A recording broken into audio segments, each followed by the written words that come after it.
Mga ka-immortal, kung kayo ay mahilig sa mga ganitong video, mga lihim na karunungan, please subscribe sa aking YouTube channel at huwag din kakalimutan yung pindutin ang notification bell para lagi kayong update sa aking mga video.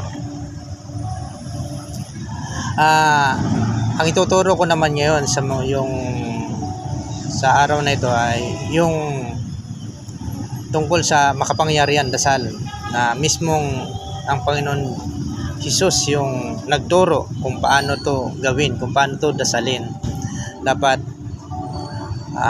bukal sa loob, sa puso yung pagdarasal, sa puso at isipan. Ganito po siya dasalin. Yung dasal na yun ay yung Ama namin. Ganito po siya dasalin. Ama namin, sumasalangit ka, sambahin ang ngalan mo. Mapasa amin ang kaharian mo, sundin ang loob mo dito sa lupa para lang sa langit.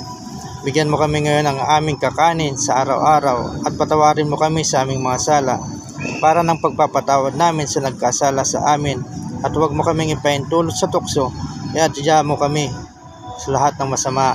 Amen.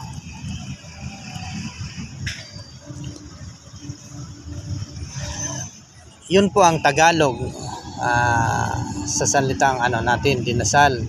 Yun po ay tinuro ni Jesus na dasal na isa po siyang exorcism na dasal. Pangkalahatan po siya, protection po siya. Dahil kung pagninilayan mo yung dasal na Ama namin, yun po ang kahit po sa ibang religion, yun po ang ginagamit nilang dasal na pinaka-proteksyon. At isa po siyang pangtaboy sa mga maruruming espiritu.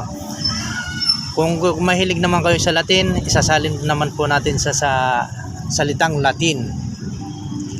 Pater noster, qui es in celis, sanctificetur nomen tuum, adveniat regnum tuum, fiat voluntas tua, sicut in cielo et in terra. Panem nostrum quotidianum da nobis hodie, dimitte nobis debita nostra, sicut et nos dimittimus debitoribus nostris, et nenos inducas in tentationem, sed libera nos sa malo. Amen.